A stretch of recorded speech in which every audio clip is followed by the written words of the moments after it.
자, 오늘은 지난주에 제가 말씀드린 것처럼 그 두뇌 훈련, 이걸 이제 조금 더 쉽게 얘기하면 두뇌 바꾸기 훈련이라고 얘기합니다. 그래서 21일 동안 하는 두뇌 바꾸기 훈련 개요를 말씀드리도록 하겠습니다. 오늘은 실제 하는 걸 말씀드리지는 않고요. 그건 다음 주에 할게요. 이제 오늘 조금 하려고 했는데 오늘이 명절이다 보니까 또 많은 분들이 빠지니까 제가 개요만 간단하게 말씀을 드리도록 하겠습니다. 자, 여러분 성경을 펴셔서 빌립보서 3장을 한번 펴보십시오.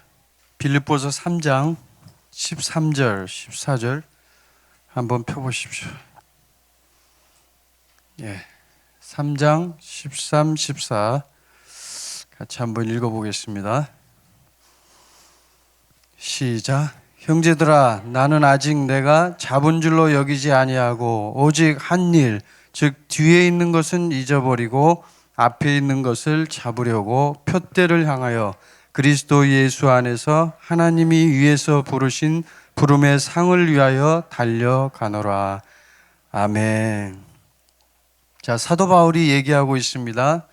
아직 내가 잡은 줄로 여기지 않고 오직 표대를 향하여 그리스도 예수 안에서 하나님이 부르신 부름의 상을 위하여 달려간다고 합니다. 자, 여러분이 이런 목표를 가지고 있다면 이 21일 동안 하는 두뇌 훈련은 굉장히 폭발적인 효과를 낼 것입니다.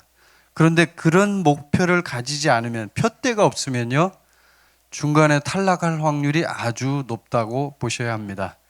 제가 지난 시간에 강의할 때 말씀드렸지만 언제 제일 많이 포기한다 그랬죠? 4일째, 5일째. 이걸 이제 훈련하다 보면 그렇다고 말씀드렸습니다. 실제로 이제 과학자들이 임상 실험을 해봤을 때의 결과가 그렇습니다. 자, 그래서 오늘은 21일 두뇌 바꾸기 훈련 개요를 좀 간단하게 말씀드리겠습니다. 첫 번째, 자, 21일 두뇌 바꾸기 훈련은 무엇인가? 자, 21일 동안 하는 겁니다. 아주 간단해. 21일 동안 하는 거예요. 근데 이거는 5단계 훈련으로 이루어져 있습니다. 5단계. 자, 5단계.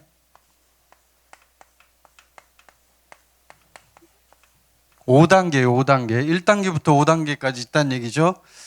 자, 그러면은 이 5단계 훈련, 이것을 실제로 어떤 효과들이 있었는지를 우리가 한번 좀 살펴볼 텐데, 캐나다에 있는 맥길 대학교 카림 네이더 교수가 이 5단계 훈련 과정에 대한 것들을 실제로 증명을 했습니다.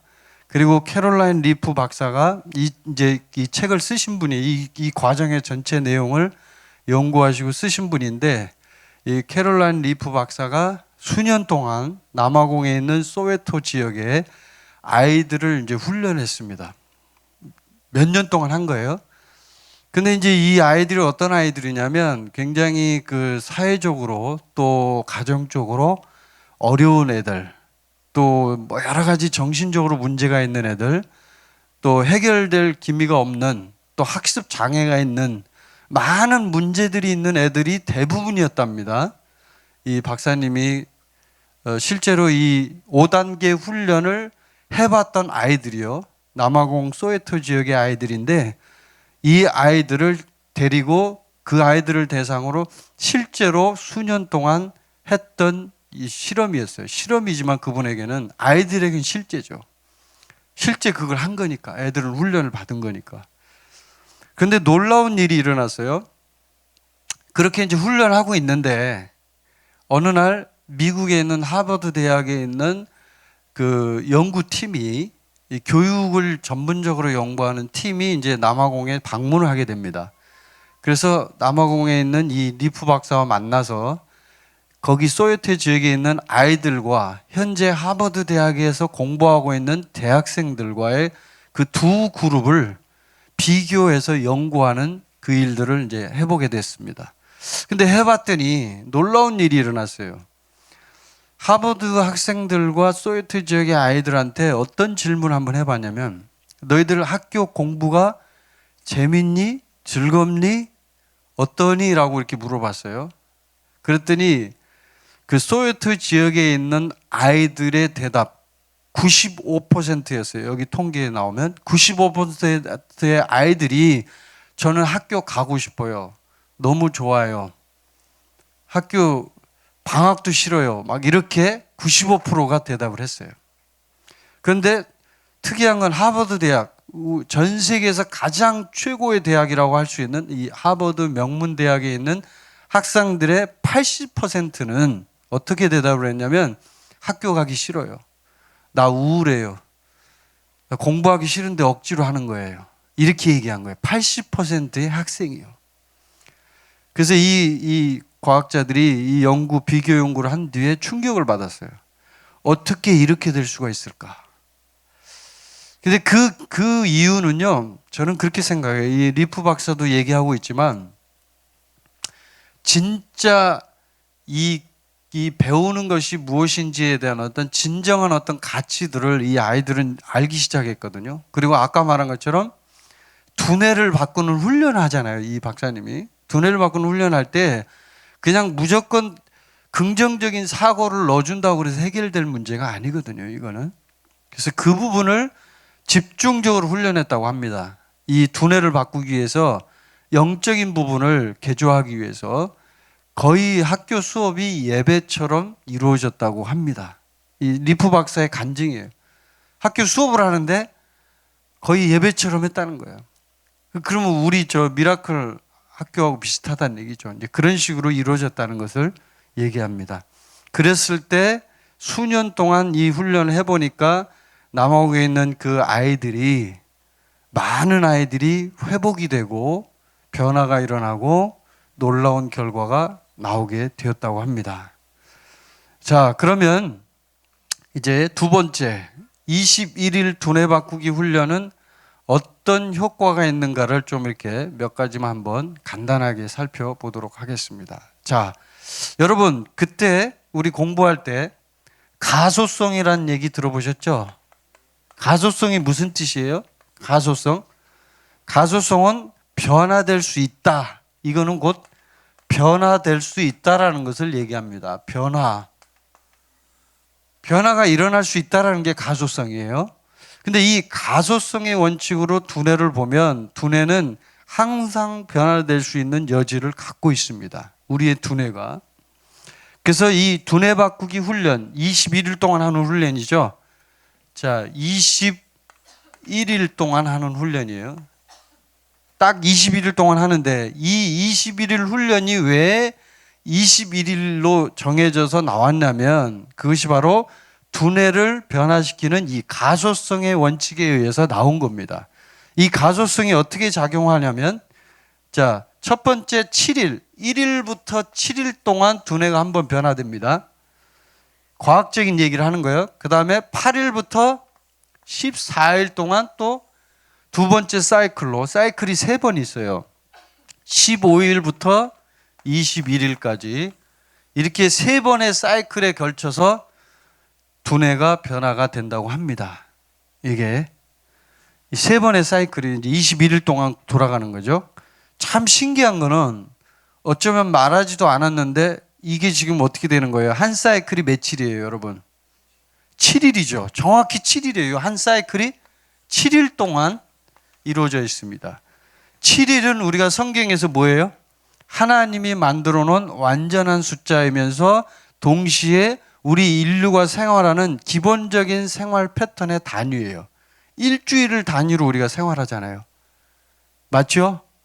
예, 열흘 단위로 생활하는 분 없죠? 9일 일하고 10일째 쉬는 사람 없잖아요. 우리 모두 다 7일 단위로 모든 생활 패턴이 이루어져 있습니다. 그리고 인간의 세포도 7년 주기로 변화된다는 걸 여러분 아셔야 됩니다. 처음 들어보셨어요? 인간의 세포, 이것도 과학자들이 밝혀낸 건데 세포가 매 7년마다 바뀝니다. 7년마다 세포가 바뀌어요. 그러니까 여러분이 처음 태어나서 7년째 되는 해, 7살이 되면 그때 세포가 다시 생성되고 나쁜 세포는 없어지고 새로운 세포로 바뀌는 작용이 계속 평생 동안 일어납니다. 똑같아요. 이 21일 훈련도 똑같아요. 1일부터 7일까지 사이클이 돌아갑니다. 1일부터 7일까지 집중적으로 훈련하고 그 사이클이 다시 딱 고정이 되고 그 다음에 8일부터 14일 또 한 번 훈련이 되고 그래서 제가 그때 강의할 때 말씀드렸죠. 예. 양자 제논 효과 생각나세요? 양자 제논 효과가 뭐예요? 반복 학습의 엄청난 능력이다 그랬죠. 양자 제논 효과. 양자 제논 효과예요, 이게. 이건 반복을 의미합니다. 반복. 반복이 바로 21일 훈련의 핵심이에요. 그래야 이 뇌가 안에 있는 단백질이 바뀐다는 거예요. 단백질이 안 바뀌어요. 그러지 않으면 절대로. 자, 그래서 이제 이 5단계를 하는데 21일 동안 매일 훈련합니다. 뇌 수술을 하는 거예요. 한마디로 뇌를 그냥 완전히 개조해 버리는 거예요.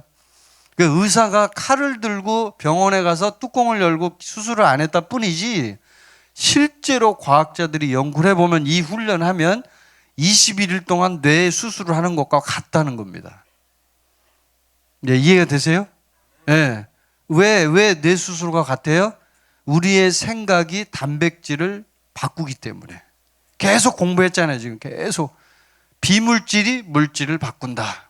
과학적인 얘기를 했잖아요, 제가. 계속 설명했잖아요. 그래서 실제예요. 수술이란 말이, 뇌수술이 결코 빈말이 아니에요. 자, 그러면 21일 사이클, 이 사이클에서 가장 중요한 거는 반복과 재생이 가장 중요합니다. 반복과 재생. 가장 중요한 핵심이 반복이에요. 그리고 재생. 재생은 뭐예요? 재생. 재생은 플레이를 하는 거예요. 리플레이를 하는 거죠. 다시 돌리는 거예요. 반복과 재생으로 이 훈련이 이루어져 있어요. 전체가. 그럼 이 반복과 재생의 핵심은 뭐예요? 자동화. 생각나죠? 강의 들었던 거. 자동화. 오토매틱. 지난 시간에 얘기했던 것 같은데 제가. 네. 들었던 내용을 더듬으셔야 돼요. 이제 실제 이걸 해봐야 되니까. 자동화가 돼야만 실제로 단백질이 변화된다 이거예요. 그래서 자동화가 될 때까지 계속 반복해라. 신중하게 훈련하라. 이게 이제 핵심입니다. 자, 그러면 이 5가지 그 중요한 핵심, 이 전체적인 어떤 5단계 훈련을 우리가 한번 이제 살펴볼 건데, 자, 첫 번째는 뭐냐? 첫 번째 입력, 두 번째 생각, 세 번째 글쓰기. 글쓰기인데 이걸 말하기로 바꿀 수도 있어요. 이 박사는 글쓰기만 해야 된다고 나와 있지만 제가 볼 때는 말하기도 가능합니다. 충분히. 왜냐하면 이것은 결국은 밖으로 끄집어내는 것이기 때문에 그래요. 이게 글 쓴다는 게 무슨 뜻인지를 이해해야 되는 거죠. 그냥 단순히 글을 써라만 한다고 해결되는 게 아니라 우리가 그 군사훈련할 때도 제가 말씀드렸지만 안에 있는 생각, 깊은 무의식에 있는 생각을 끄집어내는 게 중요한 거예요. 이거는 핵심이. 자, 그래서 세 번째가 그거고 네 번째는 재방문, 다섯 번째는 실천 이렇습니다. 자, 근데 이거를 제가 이제 지워달라고 한 게 감사합니다. 자, 이 원을 이렇게 한번 그려볼게요. 그림으로 설명하면 이해가 쉬우니까 여러분이. 자, 여기에 지금 이제 중심이 있어요. 여기가 중심이에요. 자, 여기가 이제 마음의 중심이에요. 근데 이거를 이렇게 한번 쪼개볼게요. 자, 쪼개서 보면 이쪽 편에가 약 80%의 무의식 메타인지에 영향을 주는 요소들이 이쪽에 있어요. 80% 이상이라 그랬죠. 90, 심지어는 제가 말씀드린 메타인지가 거의 우리의 삶의 결정, 어떤 삶의 방향성을 결정하는데 80% 이상이 메타인지가 작용한다고 그랬죠. 그게 여기에 3개가 들어가 있어요. 첫 번째, 조금 전에 말한 입력. 두 번째, 생각. 세 번째, 글쓰기. 이렇게 3개가 들어있어요. 3가지가. 그 입력은 뭐냐? 읽기, 듣기입니다. 그러니까 보는 것, 입력, 보는 거, 눈으로 보는 거. 여러분 유튜브 보시고 뭐 하여튼 TV를 보시고 책을 보시고 성경을 보는 거. 보는 것, 시각과 청각이 여기에 해당돼요. 시각, 청각 해당되죠. 입력. 첫 번째는 입력이에요. 두 번째 생각. 생각은 뭐예요? 묵상이에요. 글쓰기 혹은 말하기도 포함시킬 수 있습니다. 이게 세 가지가 80% 이쪽 왼쪽에 메타인지 영역에 있어요. 그리고 이쪽에 20%가 있어요. 20%. 여기는 이제 의식의 영역이라고 할 수 있는데 이건 뭐냐면 네 번째 재방문,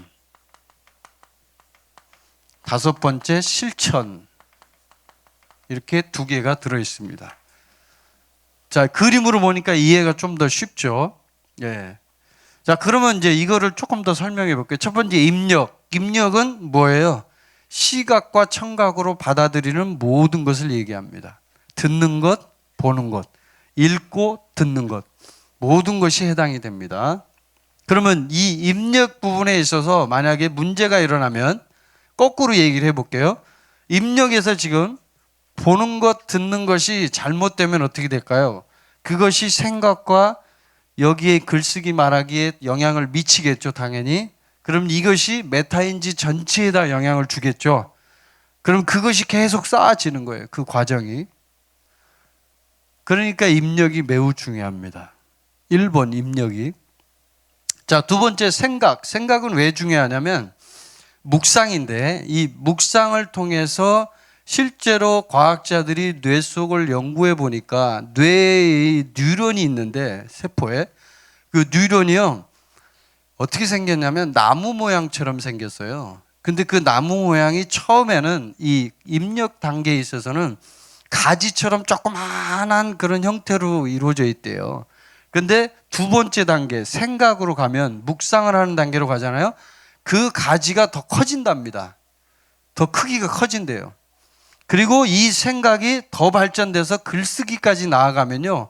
더 많이 커져서 나무 모양으로 바뀐답니다. 이렇게 점점 실제로 과학에서 뇌 안을 조사해 보니까 이런 일이 일어난 거예요. 이거는. 그래서 1, 2, 3번이 전부 총체적으로 같이 쭉 이루어져 있는데 이거를 순서대로 하는 거예요. 먼저 입력, 읽기 듣기를 먼저 보는 거죠. 무엇을 읽고 듣고 하느냐를 보는 거예요. 이제 이 부분은 제가 다음 시간에 자세히 또 설명해 드릴 거예요. 단계별로. 오늘은 개요만 여러분이 들으시면 됩니다. 그 다음에 두 번째, 생각을 지금 얘기했는데 이 생각이 어떻게 발전되느냐 하는 부분은 앞에서 나온 1번에서 입력 부분에서 무엇을 받아들이냐에 따라서 달라지는 거예요. 그러겠죠? 네, 뭘 받아들이냐에 따라서 내가 생각하는 그 방향성이나 이런 것이 많이 달라질 거예요, 아마. 그 다음에 세 번째, 글쓰기는 왜 필요하냐? 조금 전에 얘기했지만 안에 있는 생각들 중에 진짜 나쁜 생각, 자기를 죽이는 생각, 또 혹은 자신의 영혼을 파괴하는 생각들을 끄집어내어서 그 생각들을 밖으로 끄집어낼 때 그 생각이 이제 바꿀 수 있는 상태로 변화된다라고 얘기했죠. 그 전에 이 메타인지 영역에 있는 상태는요, 굉장히 딱딱하게 굳어 있어요. 이 메타인지 영역 속에 들어있을 때는. 굳어 있어요. 움직이질 않아요. 돌처럼 굳어 있어요. 절대로 깨지지 않습니다. 그리고 절대로 누구도 건드리지 못해요. 하나님도 못 건드려요. 메타인지 영역에 있는 거는. 근데 이거를 어떨 때 이게 가능하냐면 밖으로 끄집어낼 때 이게 3번이에요. 그걸 이해하시면 돼요. 이 개념을 끄집어낸다라는 개념으로 이해하시면 돼요. 그냥 왜 글을 쓰라 그러지? 나 글 쓰기 싫은데? 그렇게 생각하지 마시고 글을 쓸 때 그 생각을 밖으로 끄집어내서 써볼 때 저기에 있는 딱딱하게 굳어있는 메타인지 영역에 있는 생각들이 끄집어내어서 용해가 될 수 있고 깨뜨릴 수 있다는 걸 아셔야 돼요. 이해되시죠? 예. 네. 자, 그럼 이제 이렇게 1, 2, 3단계를 이해하셨고, 네 번째, 재방문. 재방문은 왜 필요하냐? 자, 본인이 이제 글을 써놨어요. 글을 써놓은 것을 재방문은 다시 읽는 겁니다. 군사훈련 할 때 제가 다 가르쳐 드렸어요. 이미 대충 좀 알고 계신 분들이 있을 거예요. 다시 읽어요. 책에다 저 종이에 써놓은 거를. 그러면 읽으면은 그게 어떻게 됩니까? 쓸 때는 잘 몰랐는데 쓰기에 바빴는데 다시 그 내용을 읽을 때 자기 안에 있는 어떤 생각들이 있는지를 정확하게 볼 수 있을까요? 없을까요? 정확하게 볼 수 있게 되죠. 여기에서 뭐가 들어가냐면 이 재방문에서 객관화가 이루어지는 거예요. 객관화. 좀 어려운 말인데 그동안에는 주관적으로 돼 있었어요. 이 사람이 주관성을 많이 띠고 있단 말이에요. 왜냐하면 사람은 항상 생각이요, 자기 중심적이에요. 자기가 유리한 쪽으로 생각하는 것이 인간의 본능이에요. 이해되십니까? 네, 주관화가 돼 있단 말이에요. 객관화가 주관화는 굉장히 중요한 말이거든요. 주관화가 돼 있는 요 주관화가 많이 있는 사람들이 인간관계에서 큰 문제를 일으켜요. 항상. 왜? 자기 중심적이에요, 이 사람은. 모든 게. 다른 사람보다 자기가 더 중요하니까. 근데 객관화가 되어 있는 사람은 다른 사람들을 살필 줄 알아요. 그래서 이 재방문이 객관화를 일으킨다는 걸 여러분이 기억하시면 돼요. 아, 그렇게 되는구나. 정확하게 나를 볼 수 있게 하는구나 하는 걸 기억하시면 되고요. 이 재방문을 통해서 다시 이제 이 1, 2, 3번에서 있었던 훈련이 더 강화되겠죠. 그러겠죠? 그것을 없앨 수 있는, 깨트릴 수 있는 중요한 그런 포인트가 되는 거예요. 그 다음에 이제 5번째 실천이 있는데 이 실천은 실제로 말과 행동으로 표출이 돼야 됩니다. 말과 행동으로 표출이 되지 않으면 말도 해당이 되는데 말보다는 훨씬 중요한 게 행동이에요. 5번째, 실천. 실천은 이 훈련의 끝이에요. 끝이면서 굉장히 중요한 포인트를 차지합니다. 포인트예요, 이게. 실천을 하지 않으면 여기서 지금 다 했어요. 1, 2, 3번.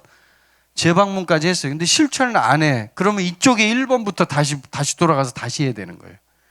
그래서 21일 사이클을 하는데 3번의 사이클을 하는 거예요. 이 안에. 그래서 이 21일 동안 훈련을요, 어떻게 하냐면 계속 반복적으로 21일 했으면 조금 쉬었다가 다시 또 21일 하고 또 쉬었다가 21일 또 하고. 그래서 이 리프 박사가 연구를 해보니까 이 21일 사이클을 약 한 4회에서 5회 정도 한 애들이 한 4번 정도에서 5번 정도를 하는 애들이 아주 급속도로 변화가 일어났다고 합니다. 4번에서 5번, 21일 4번에서 5번을 했으니까 꽤 많이 한 거죠. 한 1년 넘게 했겠죠, 대략. 그렇게 하니까 아이들이 아주 많이 변화가 일어났다고 합니다. 그럼 이제 여기서 안에 있는 내용들이 이제 중요하겠죠. 이걸 실제로 하는 실제 훈련 방법. 그럼 어떻게 하느냐? 이제 이 부분은 다음 시간에 제가 말씀드리도록 하겠습니다. 오늘 이제 이 개요를 여기까지 간단하게 제가 설명을 드렸고요. 오늘 또 명절이다 보니까 마침 제가 더 자세하게는 설명하지 않겠습니다. 일단은 개요적으로만 여러분이 알고 계시면 돼요. 중요한 포인트만. 그래서 이렇게 할 때, 21일 동안 할 때 진짜 이 사람이 변화가 일어난다는 거예요. 생각이. 근데 아까 제가 얘기했죠. 그 생각을 변화시키려면 뭐가 전제가 돼야 된다고? 표대가 있어야죠. 표대가. 목표가 있어야죠. 표대가 없으면 가다가 포기해요. 아무리 좋은 훈련이 있으면 뭐합니까? 안 하면 끝이죠. 자기가 하기 싫다는데. 하다가 중간에 중단해버리면 끝나는 거예요. 아무 소용없어요. 아무리 여러분 여기 앞에서 설교자가 막 열변을 토하면서 부르짖으면 뭐합니까? 듣는 사람들이 반응이 없고 아무 생각이 없는데 소용없어요. 그거는. 아시죠? 그게 무슨 뜻인지? 그만큼 목표, 표대가 중요합니다. 표대를 향하여 가는 거예요. 그래야 세상의 일들에 얽매이지 않는 거예요. 표대를 향해 목표를 잡았을 때 진짜가 일어나는 거예요. 그래서 만약에 여러분이 이 21일 훈련을 하시려고 생각하신다면요, 혹시라도 이 중에 나는 이 훈련 한번 해보고 싶다라고 하시면은 표대를 정하세요. 표대. 내가 어떤 부분을 꼭 바꾸고 싶다. 이렇게.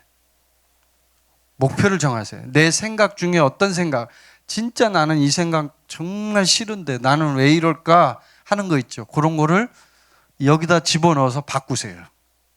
21일 동안 완전히 개조시켜 버리세요. 두뇌를. 그러면 그 두뇌가 유전자가 발현이 일어나고 DNA가 단백질이 변화가 일어납니다. 그러면 여러분이 이제 이걸 한 4번, 5번 정도 하고 난 이후에 다시 한번 여러분을 살펴보면 우와, 내 안에 이렇게 나쁜 것이 많았구나 하는 것을 다시 한번 발견하게 되고 또 내가 이런 것들을 이렇게 바꿀 수 있다는 것이 너무나 감사하다는 것을 느끼게 될 것입니다.